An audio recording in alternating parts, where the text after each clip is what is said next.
نحمده ونصلي على رسوله الكريم أما بعد فأعوذ بالله من الشيطان الرجيم بسم الله الرحمن الرحيم رب اشرح لي صدري ويسر لي أمري واحلل عقدة من لساني يفقه قولي رب زدني علما اللهم ربنا زدنا علما اللهم أرنا الحق حقا وارزقنا اتباعه وأرنا الباطل باطلا وارزقنا اجتنابه اللهم ألهمني رشدي وأعذني من شر نفسي آمين.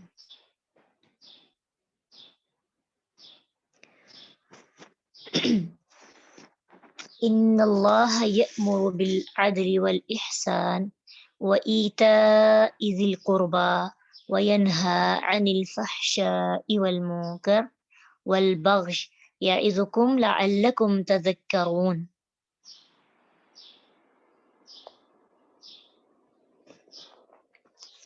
ان اللہ بے شک اللہ یأمر وہ حکم دیتا ہے بالعدلی عدل کا والاحسان اور احسان کا اور وہ کہتا ہے ایتائی دینے کا ذی القربا قرابت داروں کو وینہا اور وہ روکتا ہے عن الفحشاء بے حیائی سے والمنکر اور برائی سے والبغی اور زیادتی سے یعظکم وہ نصیحت کرتا ہے تمہیں لعلکم تذکرون تاکہ تم نصیحت پکڑو.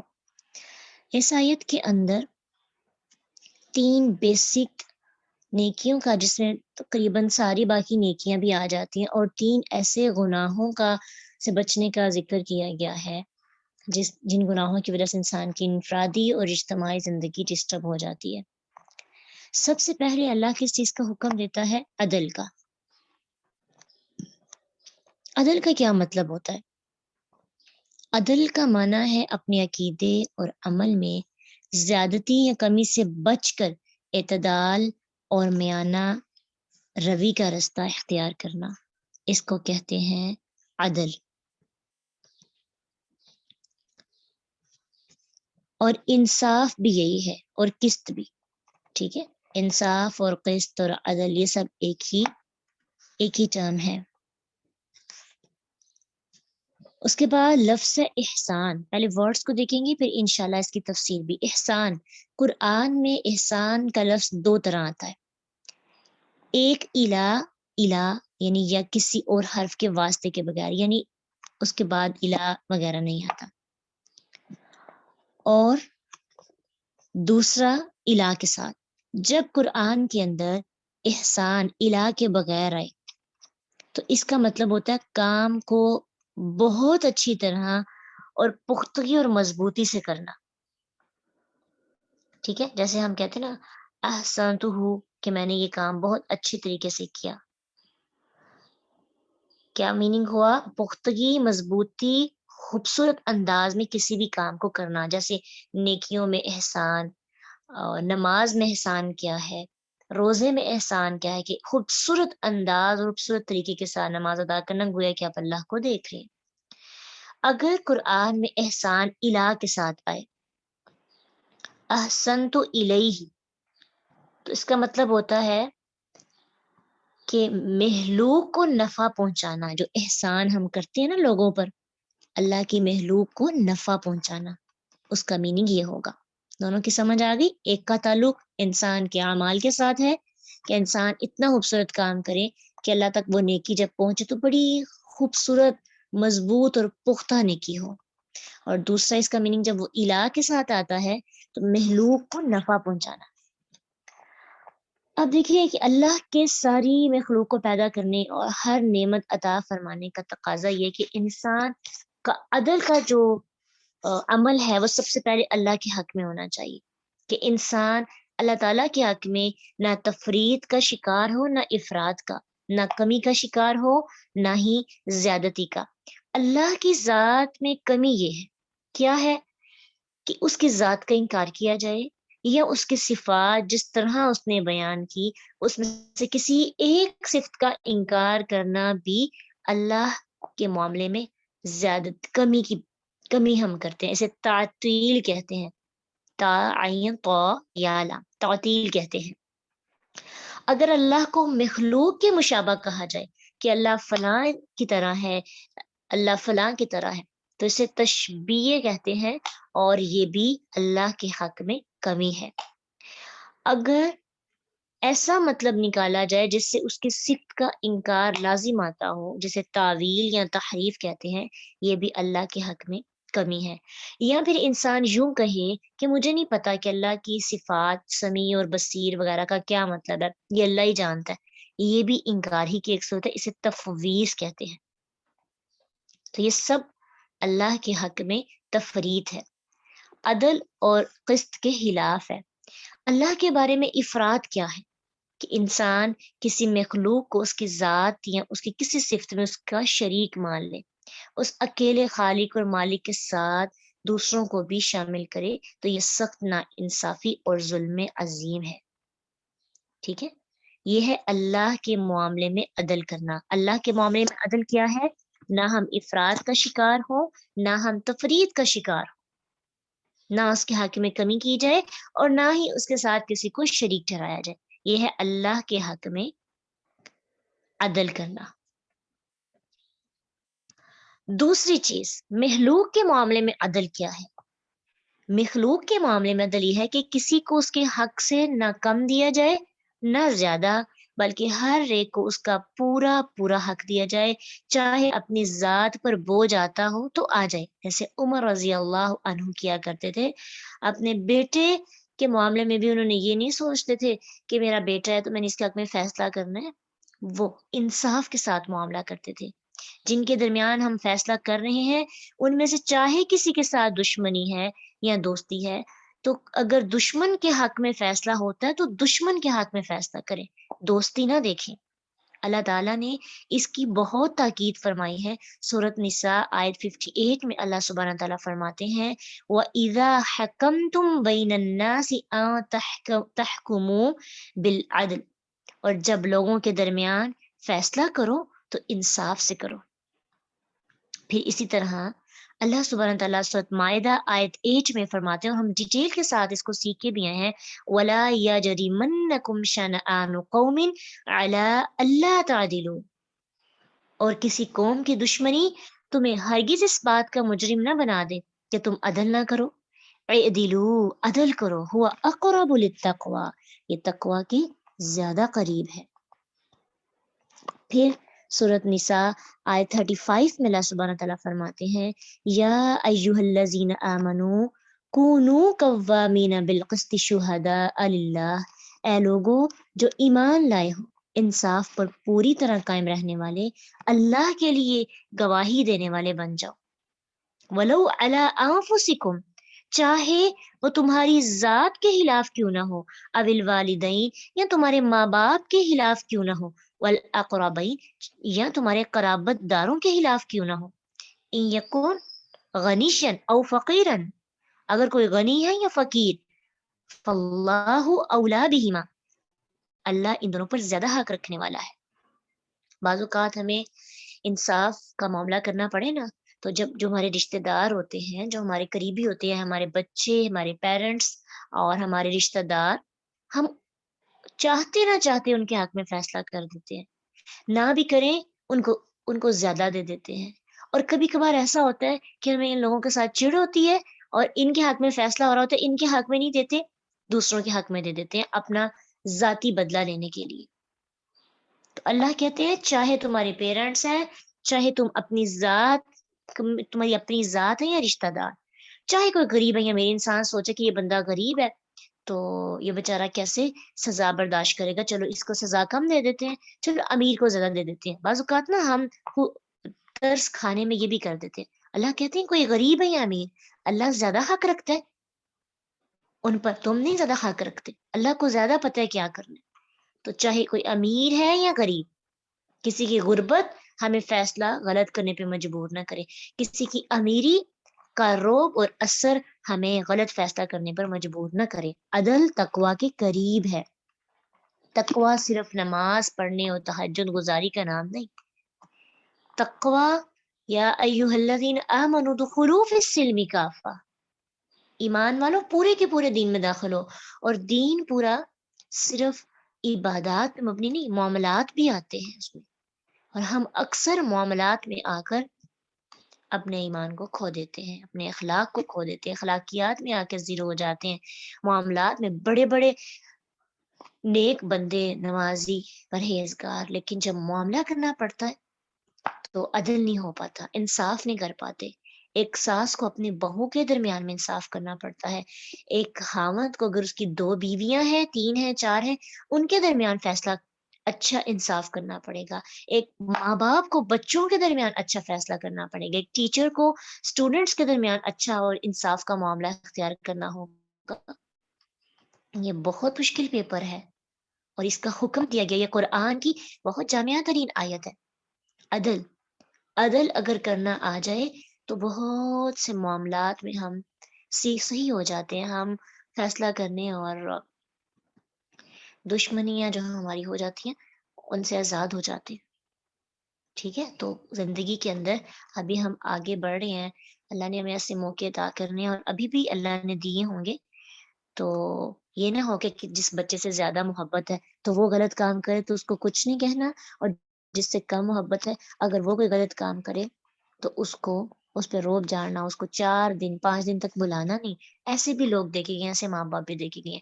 اسی طرح ساس بہو میں بھی ایسا ہی ہوتا ہے کہ جس بہو سے زیادہ محبت ہے یا جو اپنی رشتہ دار ہے اس کے معاملات کو نظر انداز کیا جاتا ہے، اور جو دوسری ہیں ان کے معاملات میں بہت نکتہ چینی کی جاتی ہے۔ تو یہ اللہ سبحانہ تعالیٰ نے پوچھنا ہے، اس لیے محبت کا تعلق دل سے ہے، محبت کسی سے بھی ہو سکتی ہے، ٹھیک ہے۔ بچوں میں سے کسی ایک بچہ زیادہ پیارا لگتا ہے، نبی صلی اللہ علیہ وسلم کو عائشہ رضی اللہ عنہا سے زیادہ محبت تھی، لیکن انصاف تو اللہ کے نبی سب سے کرتے تھے۔ انصاف میں اللہ کے رسول نے کبھی کمپرومائز نہیں کیا تھا، محبت غالب نہیں آتی تھی، چاہتے بھی تھے کہ عائشہ رضی اللہ عنہا کے پاس وقت گزارے، لیکن پھر بھی یہ ہوتا تھا کہ بیوی خود ہی جا سکتی، میری طرف سے انصاف میں کمی نہ آئے۔ تو ہمیں بھی یہ اپنی ٹرمز جو ہے سیٹ کرنی چاہیے۔ دوسری چیز ہے احسان۔ احسان کا مطلب ہے کہ اگر کام کو اچھی طرح کرنا ہے تو خوب خوب حسن اور خوبصورتی کے ساتھ کرے۔ اس کی وضاحت حدیث جبرائیل علیہ السلام میں بھی ہے کہ نبی صلی اللہ علیہ وسلم نے فرمایا، جبرائیل کے سوال احسان کیا ہے، انہوں نے سوال کیا نا جبرائیل علیہ السلام نے، جب وہ آپ کے پاس آئے انسان کی شکل میں، تو کہنے لگے احسان کیا ہے؟ تو اس سوال کے جواب میں فرمایا، ان تعبد اللہ کأنک تراہ فإن لم تکن تراہ فإنہ یراک۔ صحیح بخاری میں یہ حدیث آتی ہے، احسان یہ ہے کہ اللہ کی بات اس طرح کرو جیسے کہ تم اسے دیکھ رہے ہو، اور اگر تم اسے نہیں دیکھتے تو وہ تمہیں دیکھتا ہے۔ یعنی اگر یہ امیجن نہ کر سکیں کہ اللہ کو ہم دیکھ رہے ہیں تو یہ امیجن کریں کہ اللہ تو ہمیں دیکھ رہے ہیں نا۔ تو جب نگرانی کا احساس ہوتا ہے نا، ہر کام کرنے والا اچھے طریقے سے کام کرتا ہے، خوب خوب کوشش کرتا ہے، وہ کام نماز ہے، وہ کام روزہ ہے، وہ کام صدقہ ہے، حج ہے، تجارت ہے، زراعت اور مزدوری، ہر کام کسی کو حق ادا کر رہے ہیں، کسی کے اندر کسی کے ساتھ برا سلوک کر رہے ہیں یا اچھا، جب انسان کو پتہ ہے مجھے واچ کیا جا رہا ہے، میرا واچ ٹائم میرا واچ ٹائم بڑھ رہا ہے، مجھے دیکھا جا رہا ہے، میری ایک ایک چیز کی کاؤنٹنگ ہو رہی ہے، تو اللہ کی نگرانی دل میں حاضر ہو کہ اللہ مجھے دیکھ رہا ہے، تو ہر عمل بہترین طریقے سے انسان کرتا ہے، انسان پھر ہر گناہ سے بچتا ہے۔ اور اگر الہ کے ساتھ احسان کو سمجھنے کی کوشش کی جائے تو اس کا کیا مطلب تھا؟ الہ کے ساتھ بتائیے، جب احسان الہ کے ساتھ آتا ہے تو اس کا کیا مطلب ہوتا ہے؟ کیا اس کی تفسیر ہم کرتے ہیں؟ پھر اس لحاظ سے اس کی ہمیں کیا سمجھ آئے گی؟ کیونکہ قرآن میں الہ کے ساتھ بھی ہے لوگوں کو محلوق کے ساتھ اچھا سلوک کرنا، جیسا کہ سورۃ قصص آیت 88 میں اللہ سبحانہ تعالیٰ فرماتے ہیں، وَأَحْسِن كَمَا أَحْسَنَ اللَّهُ إِلَيْكَ، احسان کر جیسے اللہ نے تجھ پر احسان کیا۔ تو اللہ نے انسان کو جو کچھ دیا ہے کسی بدلے کی خاطر نہیں دیا، بلکہ یہ اس کا احسان ہے، اور یہ اس کا لطف و کرم ہے کہ اس نے مخلوق کے کسی حق کے بغیر جو اللہ کے ذمے ہے، بغیر کسی فیس کے، بغیر کسی کوئی معاوضے کے، اللہ نے ہر نعمت انسان کو مفت دی ہے۔ مقصد یہاں پہ یہ ہے کہ انسان مخلوق کے ساتھ بھی اسی طرح احسان کرے، کسی معاوضے کی امید کے بغیر اچھا سلوک کرے، اسے اس کے حق سے زیادہ عطا کرے۔ نبی صلی اللہ علیہ وسلم نے جانوروں کے ساتھ بھی احسان کا حکم دیا اور بتایا کہ کس طرح ایک فاحشہ عورت کتے کو پانی پلانے کی وجہ سے جنت میں گئی تھی، اور ایک عورت بلی کو باندھ کر بھوکا مارنے کی پاداش میں جہنم میں چلی گئی۔ جانوروں سے بھی اللہ کے رسول نے احسان کا حکم دیا، ایون کہ جانوروں کو جب ہم چیونٹیاں وغیرہ جلاتے ہیں نا، کبھی جانوروں کو جلانے کا حکم، جانوروں کو جلانے سے منع کیا گیا ہے، ٹھیک ہے، مار سکتے ہیں انہیں اگر کوئی زہریلے ہیں، لیکن جلا نہیں سکتے۔ تو جانوروں کے معاملے میں بھی اللہ احسان کا حکم دیتے ہیں۔ ایون کہ نبی صلی اللہ علیہ وسلم نے فرمایا، صحیح مسلم کی حدیث ہے کہ اللہ تعالیٰ نے ہر چیز پر احسان کرنا فرض کیا ہے، تو جب تم قتل کرو تو اس کا اچھا طریقہ اختیار کرو، یعنی میدان جنگ میں کافروں کو قتل کرنے کی اجازت ہے نا، تو ان کو تکلیف پہنچانے سے منع کیا گیا ہے کہ ان کے اعضاء نہ کاٹو، جیسے کچھ جنگوں کے اندر کفار نے مسلمانوں کے اعضاء کاٹے، حضرت حمزہ کے اعضاء کاٹ کر اس گلے کا ہار بنا کر پہنا تھا نا ایک عورت نے، تو اس طرح سے کرنے کی اجازت نہیں ہے، ٹھیک ہے۔ تو پھر اسی طرح کہا کہ جب ذبح کرو، یعنی جب آپ قربانی دیتے ہیں تو اچھے طریقے سے کرو، یعنی چھری تیز ہونی چاہیے تاکہ فوراً کٹ لگ جائے۔ اگر ہم آہستہ آہستہ کٹیں گے تو جانور کو زیادہ تکلیف پہنچے گی، تو جانور کو تکلیف نہیں پہنچانی، تیز چھری، یعنی ایک ہی چھری کے ساتھ اس کی جان نکل جائے، وہ ختم ہو جائے اس کی جان، تاکہ بعد میں پھر اس کو تکلیف نہ ہو، اپنے ذبیحے کو آرام پہنچاؤ۔ اللہ کے نبی جانوروں کے معاملے میں اس قدر نرم دل تھے، تو ہم لوگ جو ہیں ان معاملات کے اندر تھوڑا چتلانے والے ہوتے ہیں، احسان نہیں کرتے۔ انسانوں کے معاملے میں سورۃ بقرہ کے اندر بھی، بنی اسرائیل میں بھی نبی صلی اللہ علیہ وسلم پر اللہ کے رسول صلی اللہ علیہ وسلم کو حکم دیا گیا اور امت کو بھی حکم دیا گیا، وَبِالْوَالِدَيْنِ إِحْسَانًا، ماں باپ کے ساتھ اچھا سلوک کرو، اور پھر اسی طرح فرمایا وَأَحْسِنُوا إِنَّ اللَّهَ يُحِبُّ الْمُحْسِنِينَ، نیکی کرو، بے شک اللہ نیکی کرنے والوں سے محبت کرتا ہے۔ سورۃ اعراف آیت 56 میں اللہ سبحانہ تعالیٰ فرماتے ہیں ان رحمت اللہ قریب من المحسنین، بے شک اللہ کی رحمت نیکی کرنے والوں کے قریب ہے۔ سورۃ عنکبوت آیت 69 میں اللہ سبحانہ تعالیٰ فرماتے ہیں وَإِنَّ اللَّهَ لَمَعَ الْمُحْسِنِينَ، بے شک اللہ نیکی کرنے والوں کے ساتھ ہے۔ تو احسان کرنے والوں کا رتبہ اللہ کے سامنے بڑھ جاتا ہے۔ کل ہم بات کر رہے تھے نا کہ ہم نے مسلم سے محسن تک جانا ہے، تو محسن بندہ کون ہے؟ بے لوث ہو کر زندگی گزارنے والا، عبادات اس سے کوئی دیکھ رہا ہے نہیں دیکھ رہا، اسے پتہ ہے کہ میرا رب مجھے دیکھ رہا ہے، عبادات میں حسن ہے، خوبصورت عبادات، کمال کی عبادات، خشوع والی عبادات، ریاکاری سے پاک، دکھاوے سے پاک، اور جلد بازی نہیں ہے اس کے اندر، عاجزی ہے، سکون ہے، مٹھاس ہے، ایسی عبادت۔ اور جب معاملہ بندوں کے ساتھ ہو تو وہ پھر اللہ کے بندوں کی مدد کرتا ہے، تانے دینے کے لیے نہیں، تکلیف پہنچانے کے لیے نہیں، روب جاڑنے کے لیے نہیں، بے لوث ہو کر۔ جب جانوروں کا معاملہ آئے پھر بھی احسان، اس کا دل بہت نرم ہوتا ہے۔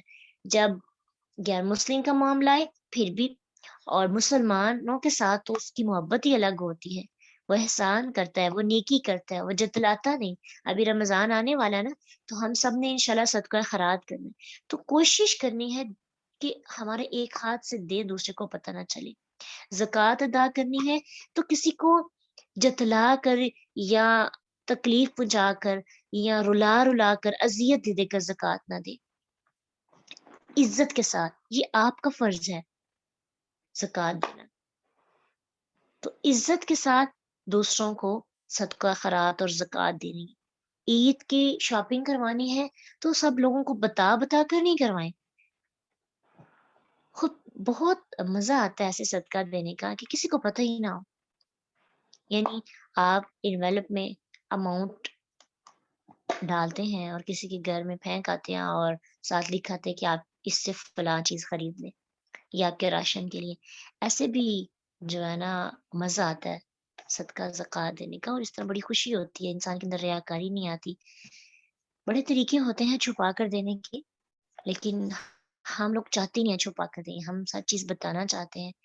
تو کوشش کریں کہ احسان اسی کہتے ہیں، بدلہ نہ لینے کی امید.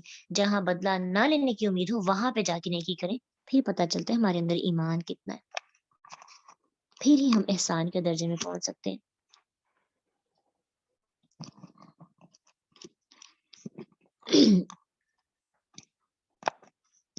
اور اگلی چیز، اگلی نیکی، و ایتاء ذی القربا. اگرچہ یہ بات احسان میں بھی شامل ہے لیکن الگ سے اس کی تاکید کی کہ قرابت داروں کے ساتھ اچھا سلوک کرو، ان کو دو، ان کو حق دو. آپ کو پتہ ہے کیوں الگ سے یہ بیان کیا؟ ہم دنیا بھر کے لوگوں سے نیکی کر دیتے ہیں، جب معاملہ آتا ہے نا اپنے رشتہ داروں کا، شریکوں کا، تب ہمیں بہت تکلیف ہوتی ہے. ہم جان ان کا حق ہوتا ہے ان پر نیکی کی جائے. صحیح بات ہے، اس طرح کے واقعات دیکھنے کو ملے ہیں کہ اپنے قریبی لوگ غریب ہیں، ان کو نہیں صدقہ دیا جا رہا، ان کو زکوٰۃ نہیں دے رہے، لیکن جو دوسرے ہیں ان کو دی جاتی ہے. کتنا، حالانکہ نبی صلی اللہ علیہ وسلم کی حدیث ہے کہ اگر اپنے رشتہ داروں کے ساتھ ہم اچھا سلوک کرتے ہیں نا، ان کو ان کی مدد کرتے ہیں تو دو دگنا اجر ملتا ہے، ایک اجر صلہ رحمی کا اور ایک اجر صدقے کا. لیکن ہمارا معاملہ یہاں پہ الٹ ہوتا ہے، یہاں پہ پرسنالٹی کلیشز آ جاتے ہیں، اپنے جو باہمی رنجشیں ہیں وہ رکاوٹ بن جاتی ہے، اور پھر ان کے معاملے میں ہم کم ہی احسان مند ہوتے ہیں.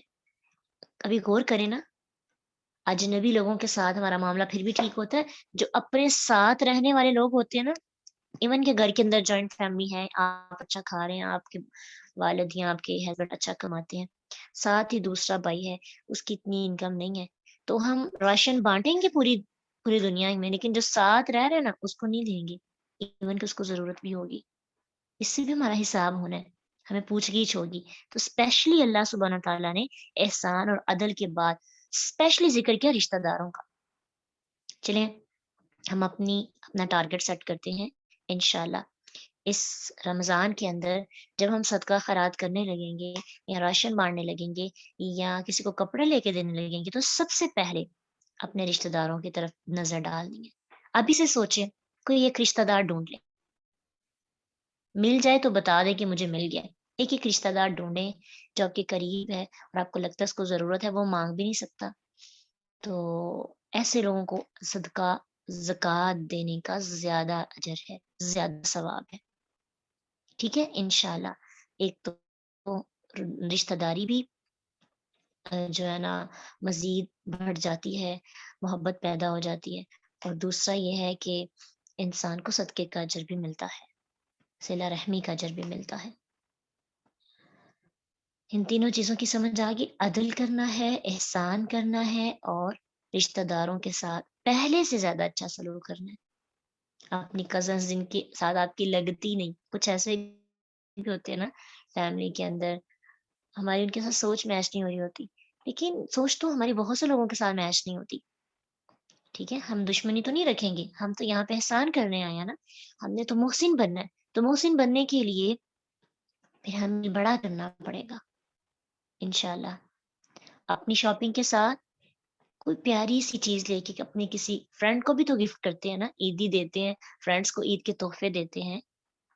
تو بہن بھائیوں کو صدقہ خیرات کیا جا سکتا ہے، بالکل کیا جا سکتا ہے، اپنی بیٹی کو بھی کیا جا سکتا ہے. اپنی زکوٰۃ اپنی جو شادی شدہ بیٹی ہوتی ہے نا، جس کے خاوند کو جو ہے نا، جس نہیں ان کے گھر کے حالات اچھے، تو اس کو بھی زکوٰۃ دی جا سکتی ہے، اس کو بھی صدقہ خیرات دیا جا سکتا ہے.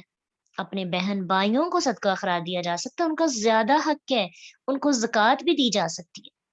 اب زکوٰۃ کا جو معاملہ آنا ہے نا، اپنے گھروں میں یہ بات کر دیں کہ اگر زکوٰۃ ہم پہ فرض ہے، اپنے بہن بھائیوں کا سب سے پہلے خیال رکھنا ہے۔ اگر کوئی بیٹی ہے تو اس کے گھر کے حالات اچھے نہیں ہیں تو ان کو بھی، قرابت داروں میں دوست نہیں آتے، قرابت داروں میں رشتہ دار آتے ہیں، اور رشتہ دار دوست کا ایک الگ ہے۔ ابھی ہم پیچھے کچھ پاروں کی سورۃ بقرہ آئی تھنک یا فرسٹ 5 پاروں کے اندر یہ آیت بھی ہم پڑھ کے آئے ہیں کہ دوست کا حق آتا ہے لاسٹ پہ جا کے، جو جن سے ہم نے محبت کی ہوتی ہے یا جو ہمارے ساتھ رہنے والے لوگ ہوتے ہیں۔ تو پہلے ماں باپ، پھر رشتہ دار، پھر یتیم، پھر مسکین۔ ٹھیک ہے، اگر آپ کا دوست کوئی غریب ہے تو آپ اس کو ضرور مدد کریں، بالکل کر سکتے ہیں۔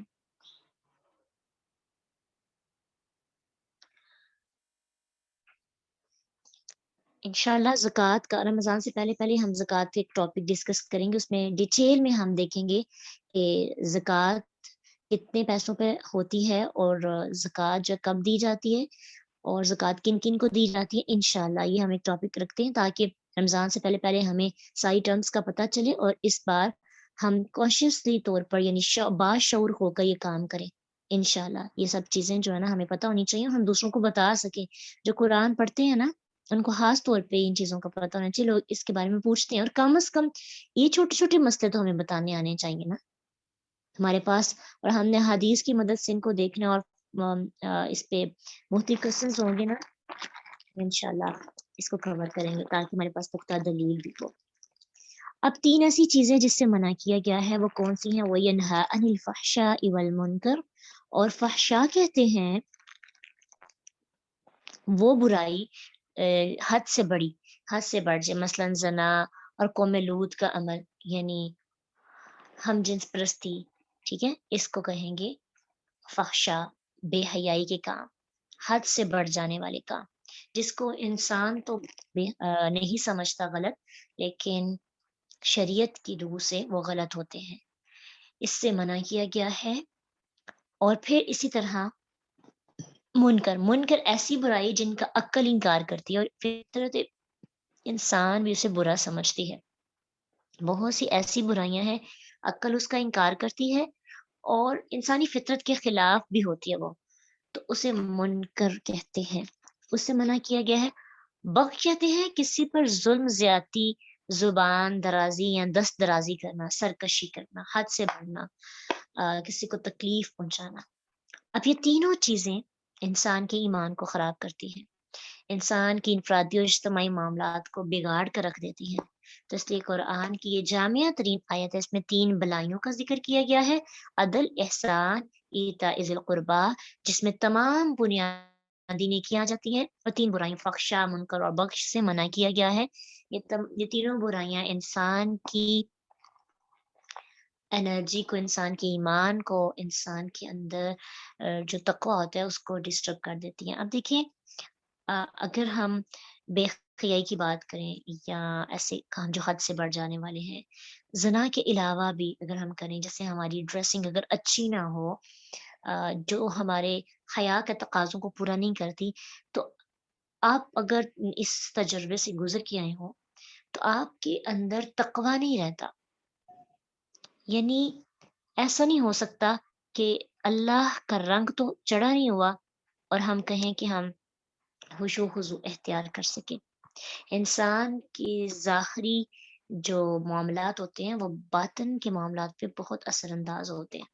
آپ کی کمپنی کیسی ہے، آپ کے دوست کیسے ہیں، آپ کی عادات کیسی ہے، آپ کی لینگویج کیسی ہے، اگر گالی گلوچ کرنے والے ہیں اور زبان درازی کرنے والے ہیں، چغلی غیبت کرنے والے ہیں، بدخوئی کرنے والے ہیں، تکبر کرنے والے ہیں، غرور کرنے والے ہیں، حسد کرنے والے ہیں، نفاق کی علامات ہمارے اندر پائی جاتی ہیں، تو ہمارا تقوی کم ہوتا جائے گا۔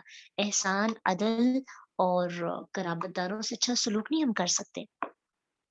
اس لیے ان تینوں برائیوں کو اپنے اندر سے ختم کرنے کی کوشش کرنی ہے، ہر برائی۔ اور کچھ برائیاں جیسے منکر کے اندر آتی ہیں کہ وہ برائیاں ہمیں لگتی تو نہیں، ہم اپنے نفس کو کنٹرول نہیں کر پا رہے ہوتے، کچھ ایسے کام کر گزرتے ہیں جو انسانی فطرت بھی اس پہ شرمندہ ہوتی ہے، ٹھیک ہے، جیسے چھوٹے بچوں کے ساتھ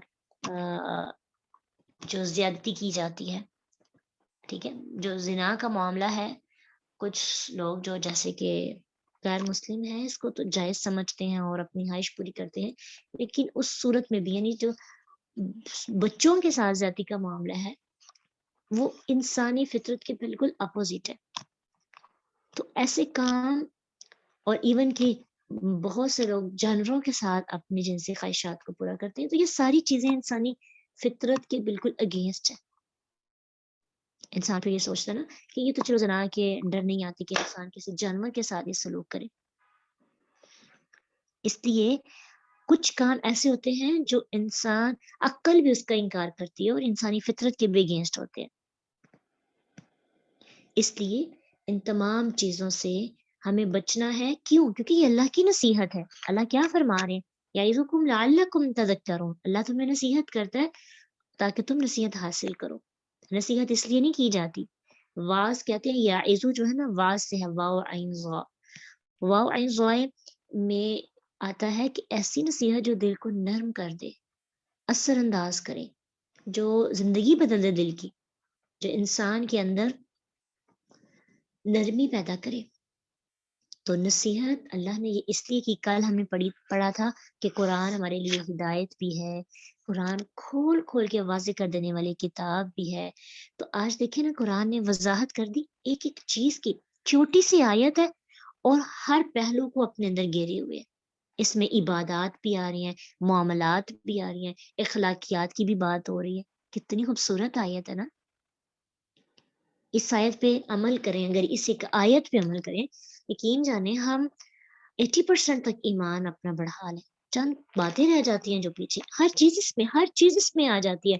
عدل کے معاملے میں جائیں تو عدل پہ ایک پورا ٹاپک، ہم بلکہ بہت سے ٹاپک عدل پہ بات ہو سکتے ہیں. احسان میں، عبادات میں احسان، لوگوں کے معاملات میں احسان، اور قرابت داروں کی بات ہو تو اس میں تو اخلاق آ جاتا ہے، اور صدقہ خیرات آ جاتا ہے. پھر دشمنیاں، حسد، بغض، کینہ، غدورت، ہر چیز کو ختم کرنا پڑتا ہے. اور پھر اگر ان برائیوں کی بات کی جائے تو اس معاشرے کی مین جڑ آج کے دور میں یہ فحاشی، اور یعنی یہ انکار، منکرات پر عمل کرنا اور حد سے گزرنا، یہی چیزیں ہیں جو انسان کے اندر ایون کہ یہ آیت کفار کے لیے نہیں ہے، مسلمانوں کے لیے ہے. مسلمانوں کے لیے بھی ہے، کفار کے لیے تو چلو تب وہ ان کو نصیحت حاصل کریں گے نا جب وہ ایمان والے ہوں گے. تو یہ مسلمانوں کے لیے بھی، مسلمان بھی کلمہ ہو مسلمان عبادات سے کیوں دور ہو رہے ہیں؟ فحاشی اور منکرات کی وجہ سے. اس لیے ہمیں ان تمام معاملات کو نا وقتاً فوقتاً اپنے آپ کو ریمائنڈر دیتے رہنا چاہیے، تاکہ ہمارے اندر سے ہمارا ضمیر نہ مرے. جب ضمیر مر جاتا ہے نا تو تب جو معاملات ہیں پھر اور خراب ہو جاتے ہیں. اس لیے آج اللہ نے اسپیشلی ہمیں نصیحت کی ہے، اور اس سے نصیحت حاصل کرنی ہے انشاءاللہ. رمضان آنے سے پہلے یہ 6 چیزیں، 3 برائیاں ختم ہونی چاہیے. اگر کہیں پہ بھی تھوڑا سا بھی ہے، یعنی اگر ہم کسی پہ ظلم کر رہے ہیں، زیادتی کر رہے ہیں، زبان درازی کر رہے ہیں، بغاوت کر رہے ہیں، یا ایسی برائیاں کر رہے ہیں جو عقل کے خلاف ہیں، یا ایسے گناہ کر رہے ہیں جو حد سے بڑے ہوئے ہیں، حرام کاموں میں ملوث ہے، تو ان سب چیزوں کو ختم کرنا ہے تاکہ رمضان کے اندر انٹر ہوں تو پیور اور خوبصورت دل لے کر چلیں. ٹھیک ہے. اور پھر اسی طرح جو ہمارے عدل، احسان اور قرابت داروں کا معاملہ ہے، تو یہ بھی انشاءاللہ پہلے سے بہتر ہم نے اس میں ہونا ہے. دیکھیے گا کہ جب قرآن پہ عمل کریں گے ان باتوں کو لے کر تو لوگ آپ سے کتنے خوش ہو جائیں گے. قرآن صرف نماز، تہجد، روزے، زکوٰۃ کا حکم نہیں دیتا. قرآن لوگوں سے اچھا سلوک کرنے کا، جانوروں سے اچھا سلوک کرنے کا حکم دیتا. اتنی خوبصورت کتاب ہے. تو جو لوگ قرآن پڑھ کر بد اخلاق ہوتے نا، تو دراصل وہ قرآن پڑھ نہیں رہے ہوتے. قرآن اہل القرآن بدتمیز نہیں ہو سکتے. اہل القرآن بد اخلاق نہیں ہو سکتے. اہل القرآن زیادتی نہیں کر سکتے، کسی کے ساتھ تکلیف نہیں دے سکتے. کسی پر ظلم نہیں کر سکتے، کسی کا حق نہیں کھا سکتے، یتیموں کے ساتھ برا سلوک نہیں کر سکتے، غرباء کے ساتھ نفرت نہیں کر سکتے۔ ان کے دل بہت خوبصورت ہوتے ہیں، وہ اللہ کی مخلوق کو اپنا سمجھتے ہیں، جس سے محبت کی جاتی ہے نا اس کی بنائی ہوئی چیزوں سے بھی پیار ہو جاتا ہے۔ تو اللہ سے محبت کا تقاضا یہ ہے کہ اللہ کی مخلوق سے بھی محبت کی جائے، اس میں ہر چیز آ جاتی ہے۔ اللہ ہم سب کو بہت خوبصورت دل دے، ہم ظلم نہ کریں کسی پر، ہم جو غرباء ہیں، فقیر ہیں، مسکین ہیں، یتیم ہیں، ان کے ساتھ اچھا سلوک کر سکے، ان کا خاص خیال رکھ سکے۔ ان کے یتیموں کا خیال رکھنے کے معاملے میں اللہ تعالیٰ کے نبی کی حدیث ہے نا کہ اس کے سر پہ ہاتھ رکھے جتنے بال نیچے آئیں گے اتنا اجر و ثواب ملے گا آپ کو۔ اس لیے کبھی کبھار ویسے ہی پیار کرتے رہنا چاہیے اور ان کو وقتاً فوقتاً ان کی ہیلپ کرتے رہنا چاہیے۔ تو اللہ ہمیں توفیق عطا کرے، اتنی دولت اور مال بھی دے کہ ہم لوگوں کی ہیلپ کر سکیں اور ایسی کریں احسان کے درجے والی، تاکہ ہم محسن بن سکیں۔ وآخر الدعوانا ان الحمد للہ رب العالمین۔ سبحانک اللہم وبحمدک، نشہد ان لا الہ الا انت، نستغفرک ونتوب الیک۔ السلام علیکم ورحمۃ اللہ وبرکاتہ۔